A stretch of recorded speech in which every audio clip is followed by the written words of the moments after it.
Hello friends, आप सबका स्वागत है हमारे यूट्यूब चैनल आईटी स्टडी में। आज के लेक्चर में हम लोग पढ़ने वाले हैं मल्टीटास्किंग और मल्टी प्रोग्रामिंग। ऑपरेटिंग सिस्टम का जो फर्स्ट यूनिट आपको मिलेगी वहां पे सबसे जो कहा जाए कि जो इम्पोर्टेंट टॉपिक होता है, जो अधिकतर एग्जाम वगैरह में रिटर्न में पूछा भी जाता है। आपको मल्टी प्रोग्रामिंग मल्टीटास्किंग अलग अलग डिफिनेशन नहीं पूछी जाएगी, मेनली सबसे ज्यादा पूछा जाता है कि इन दोनों में डिफरेंस क्या है, मल्टीटास्किंग और मल्टी प्रोग्रामिंग में डिफरेंस क्या आता है, इसको कंपेयर करने के लिए पूछा जाता है। ठीक है, तो सिंपल सा पहले एक एग्जांपल लेते हैं और उससे समझते हैं कि ये मल्टी प्रोग्रामिंग क्या है और मल्टीटास्किंग क्या है। दो वर्ड यूज किए जाते हैं, एक होता है नॉन प्रिमिटिव, ठीक है, नॉन प्रिमिटिव, और एक वर्ड है हमारा प्रिमिटिव।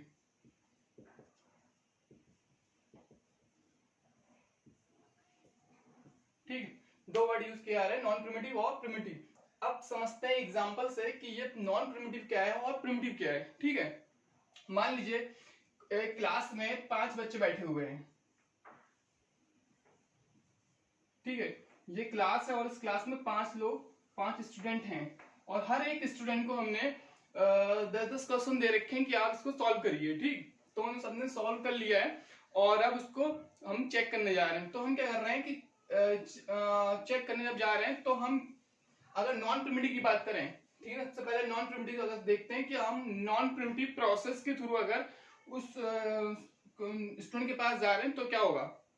देखिए, पहले स्टूडेंट के पास जा रहे हैं तो इसने जो 10 क्वेश्चन हमने दिए थे उन 10 क्वेश्चन को इसने पूरा का पूरा सॉल्व कर दिया है और हम उसको चेक करेंगे, मतलब हम उसके सारे के सारे 10 के 10 क्वेश्चन चेक करेंगे, उसके बाद ही मैं दूसरे स्टूडेंट के पास जाऊंगा। ठीक है, नॉन प्रिमिटिव की बात कर रहे हैं। नॉन प्रिमिटिव में क्या होगा कि हम 1 बाय 1 एक के पास एक कंप्लीट करने के बाद उसका चेक करने के बाद मैं दूसरे स्टूडेंट पे स्विच करूंगा, इसका चेक करूंगा 10 क्वेश्चन, उसके बाद ही मैं अगले स्टूडेंट के पास जाऊंगा, इसका 10 क्वेश्चन चेक करूंगा। ठीक है, मतलब ऐसा नहीं है कि मैं इसके 2 क्वेश्चन चेक करूं, 5 क्वेश्चन चेक करूं, उसके बाद फिर दूसरे के पास चले जाऊं, ऐसा नहीं, पूरे 10 क्वेश्चन चेक करूंगा। ठीक है, हाँ, अब अगर स्विच करने की बात है तो इन केस मैंने इसका चेक किया 10 क्वेश्चन, उसके बाद मैं इस पे स्विच हो गया सेकंड स्टूडेंट पे।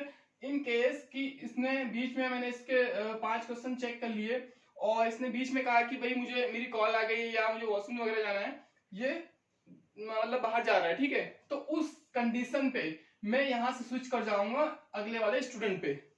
ठीक है, जब ये जो स्टूडेंट है ये खुद कहेगा कि भाई मुझे अभी लीव चाहिए, मुझे थोड़ी देर के लिए बाहर जाना है, उस कंडीशन में ही मैं वहां से स्विच करूंगा अगले स्टूडेंट पे। वरना मैं सारे क्वेश्चंस का जब तक 10 क्वेश्चन चेक नहीं कर लूंगा तब तक मैं किसी दूसरे अगले वाले स्टूडेंट के पास नहीं स्विच करूंगा। ठीक है, ये चीज होती है हमारी नॉन प्रिमिटिव। ठीक है, और प्रिमिटिव में क्या है, प्रिमिटिव प्रोसेस की बात करें अगर, तो हमने मैंने बोल दिया स्टार्ट, जब मैं चेक करना स्टार्ट किया मैंने सबसे पहले कह दिया कि भाई मैं सबके सिर्फ 2-2 क्वेश्चन चेक करूंगा। ठीक है, मैं सिर्फ 2-2 क्वेश्चन सबके चेक करूंगा। तो सबसे पहले मैं यहाँ आऊंगा पहले स्टूडेंट के पास, मैंने इसके 2 क्वेश्चन चेक किए। ठीक है, और उसके बाद फिर मैं तुरंत स्विच कर जाऊंगा दूसरे स्टूडेंट पे।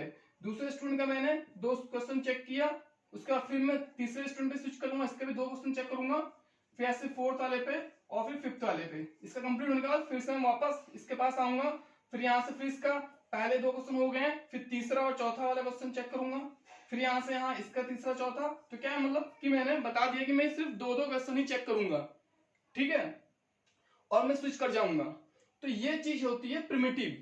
ठीक है, नॉन प्रिमिटिव क्या है कि जितने क्वेश्चन आपने दिए आप सारे के सारे क्वेश्चन चेक करोगे, उसके बाद ही आप अगले नेक्स्ट स्टूडेंट के पास स्विच कर रहे हो। ठीक है, तब तक स्विच नहीं करो जब तक आपके पूरे क्वेश्चन चेक नहीं कर जा रहे हो, या फिर वो स्टूडेंट खुद कह दे कि भाई मुझे थोड़ा देर के लिए मतलब रेस्ट चाहिए, मैं बाहर जा रहा हूँ। ठीक है, उस कंडीशन पे ही मैं अगले स्टूडेंट के पास स्विच करूंगा, वरना मैं सारे क्वेश्चन चेक करूंगा।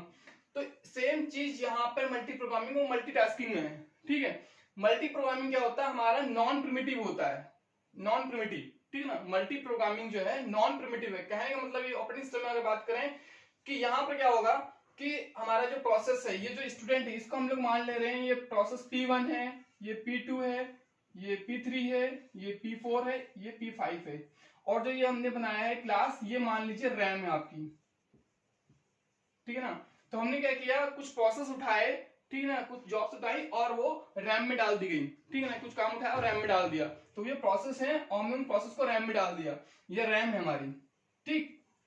तो इस रैम में ये प्रोसेस पढ़ा है कि भाई अब सीपीयू अपना काम शुरू करे और वन बाय वन इनको प्रोसेस करना शुरू करे।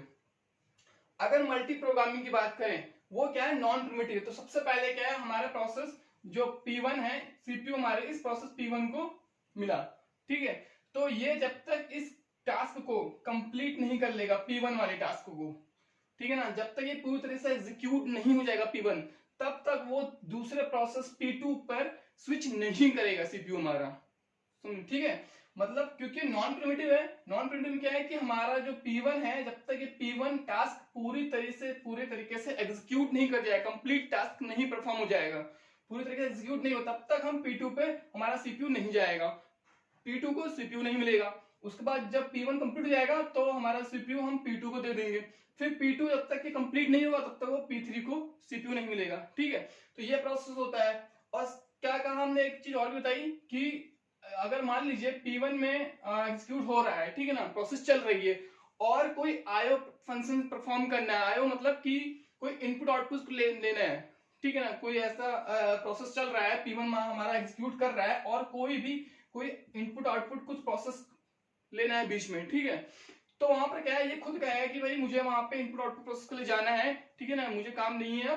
तो यहां से हमारा सीपीयू स्विच करेगा P2 को, तब हम अपने P2 को हम सीपीयू अलॉट कर सकते हैं। क्यों? क्योंकि उस समय ये जो है, इसको ये रनिंग प्रोसेस में इसको ये यहाँ पे इनपुट आउटपुट के लिए आ जाएगा हमारा प्रोसेस P1, तो वहां पे हमारा सीपीयू खाली हो जाएगा। तो हम सीपीयू को कह देंगे भैया आप P2 पे चले जाओ, P2 वाला एग्जीक्यूट करना शुरू करो, ठीक है।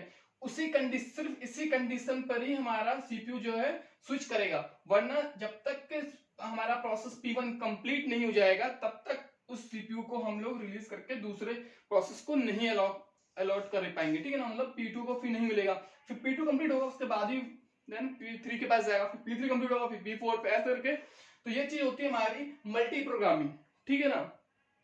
अब मल्टीटास्किंग की बात करें, यहां पर क्या हुआ, ये प्रिमिटिव है मल्टीटास्किंग, ठीक है ना।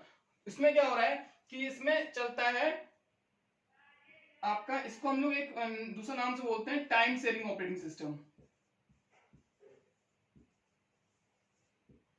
टाइम शेयरिंग ऑपरेटिंग सिस्टम, ठीक है ना। ये हमारा मल्टी टास्किंग ऑपरेटिंग सिस्टम, इसको हम लोग टाइम शेयरिंग बोलते हैं। टाइम शेयरिंग ऑपरेटिंग सिस्टम क्यों बोला जाता है? क्योंकि जो इसमें जो हमारा सीपीयू होता है उसको टाइम स्लाइस दे दिया जाता है। टाइम स्लाइस का मतलब कि जब एल्गो हम लोग पढ़ेंगे इसमें, तो वहां पे हम लोग टाइम क्वांटम यूज करेंगे, ठीक है ना। टाइम क्वांटम मतलब कि एक तरीके से कहा जाए कि जैसे हमने यहाँ पे एग्जांपल लिया था कि हमने दो क्वेश्चन के लिए बोला कि मैं दो क्वेश्चन ही मैं उसका चेक करूंगा, उसके बाद में स्विच कर जाऊंगा हर स्टूडेंट के पास, ठीक है ना, वन बाय वन। मैं सारे क्वेश्चन 10 नहीं चेक कर रहा हूं। तो वैसे ही टाइम क्वांटम में क्या है, मान लीजिए यहाँ पे दिया गया कि आप 2 मिलीसेकंड तक किसी एक प्रोसेस को एग्जीक्यूट करोगे, उसके बाद हमारा सीपीयू स्विच कर जाएगा दूसरे प्रोसेस के पास, ठीक है। तो जैसे P1 है हमारा, ठीक है, P1 के पास स्टार्ट हुआ सीपीयू और 2 मिलीसेकंड तक एग्जीक्यूट हुआ, ठीक है ना। उसके बाद ये स्विच कर जाएगा तुरंत हमारा P2 के पास, ठीक है ना। P2 के पास भी 2 मिलीसेकंड तक ये हमारा रन किया, सीपीयू रहा, इसने काम किया, ठीक है ना, एग्जीक्यूट किया, उसके बाद स्विच कर गया P3 के पास। इसमें क्या है कि ये आपका जो सीपीयू है वो ऐसा नहीं है कि जब तक P1 पूरा कंप्लीट नहीं एग्जीक्यूट हुआ तब तक मैं वही रहूंगा, ऐसा नहीं होता, ठीक है। इसमें क्या है कि टाइम क्वांटम बना दिया गया है, मतलब एक इंटरवल टाइप का बना दिया गया है, ठीक है ना, कि इतने इतने टाइम तक के लिए आपके पास सीपीयू रहेगा।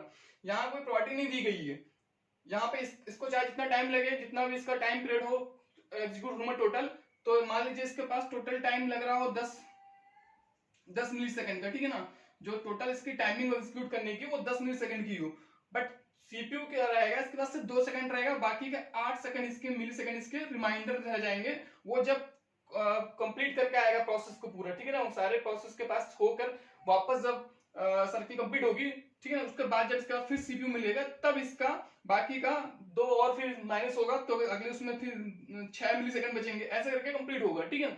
और इसमें किसी का बीच में कंप्लीट हो गया तो तुरंत अगले बार स्विच कर जाएगा, ठीक है। तो क्या हो रहा है कि इसमें टाइम क्वांटम यूज किया जा रहा है, ठीक है। तो ये चीज होती है मल्टी प्रोग्रामिंग और मल्टीटास्किंग में, ठीक। तो इसमें क्या है कि आपका जो सीपीयू है वो आइडियल नहीं रह रहा है भाई, आइडियल कंडीशन पे नहीं आ रहा कि मतलब आपका सीपीयू वेट कर रहा है। जैसे हम लोग बैच ऑपरेटिंग सिस्टम में पढ़े थे, तो वहां पर क्या था कि जब तक आपका आईओ वाला फंक्शन, जो आईओ प्रोसेस है वो कंप्लीट नहीं होगा, ठीक है ना, और वो तब तक हमारा जो सीपीयू है वो आगे मूव नहीं होगा, वो तब तक उसको कंप्लीट पूरा कर नहीं देगा, उसको आउटपुट नहीं देगा, तब तक वो दूसरे प्रोसेस के पास नहीं जाएगा सीपीयू, ठीक है। तो वहां पर क्या होता था, बहुत टाइम लग जाता था, ठीक है ना, और हमारा सीपीयू भी पूरी तरीके से यूटिलाइज नहीं हो पाता था। तो यहाँ पर जो हमारा मल्टी प्रोग्रामिंग जो है, इसमें हमारा सीपीयू यूटिलाइजेशन बढ़ जाता है,